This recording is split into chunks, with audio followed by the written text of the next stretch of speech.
Today we'll be talking about the nephron, or urine formation. The nephron is located in the cortex and medulla of the kidney. This is the afferent arteriole where blood enters the glomerulus. This is the efferent arteriole where blood exits the glomerulus. The efferent arteriole supplies the vasa recta, which is a set of capillaries that is going to run parallel to the nephron. The glomerulus is the major site of filtration. So, as filtrate exits the glomerulus and enters the proximal convoluted tubule, your filtrate will be composed of things like water, sodium chloride, potassium, bicarbonate, glucose, amino acids, and our two main waste products, creatine and urea. So, to start off with some important terms that we'll be using, we have reabsorption. Reabsorption is the movement of water and solutes from the nephron tubule back into circulation. By circulation, I mean entering the bloodstream via the vasa recta. Secretion is the movement of solutes and water from circulation, so from the vasa recta into the nephron tubule. So, when you see proximal convoluted tubule, think main site of reabsorption. Things like sodium, chloride, potassium, glucose, amino acids, urea, bicarbonate, and water are going to be reabsorbed here. Some things that may be secreted in the proximal convoluted tubule are creatine, drugs, and hydrogen ions. Next, we have the descending loop of Henle. The descending loop of Henle is permeable to water. That means that water is being reabsorbed into the bloodstream. So, if your filtrate is flowing in the descending loop of Henle and water is leaving, being reabsorbed, is your filtrate becoming more concentrated or more dilute?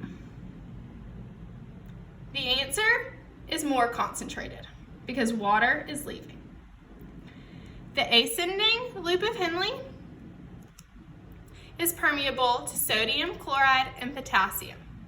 So as these solutes are being reabsorbed, is the filtrate becoming more concentrated or more dilute? The answer is more dilute because these solutes are being reabsorbed. Next, we have the distal convoluted tubule. Some things that are being reabsorbed here are sodium, chloride, potassium, calcium, magnesium, and bicarbonate. Something that might be secreted into the distal convoluted tubule would be hydrogen ions. Next, we have the collecting duct. The collecting duct will eventually lead to excretion. But first, we have a few more things that are being reabsorbed here. Urea, in some cases, may be reabsorbed. Sodium and water may also be reabsorbed. And potassium may be secreted into the collecting duct. So, it is important that we note two hormones that are involved in the collecting duct. You have aldosterone and ADH. These are used for water reabsorption. So, if you are really dehydrated, there is going to be a large presence of ADH and aldosterone so that the water is being reabsorbed into your body. Some things that are excreted. So this would be forming your urine. Water, sodium chloride, potassium, bicarbonate, creatine, and urea. So, to recap a few things that we discussed in this video, it is important that we know the difference between reabsorption and secretion. So reabsorption goes from the tubules back into circulation. Secretion goes from circulation back into the tubules. The proximal convolute tubule, main side of reabsorption. Descending loop of Henle, the urine is becoming more concentrated. Ascending, the urine is becoming more dilute.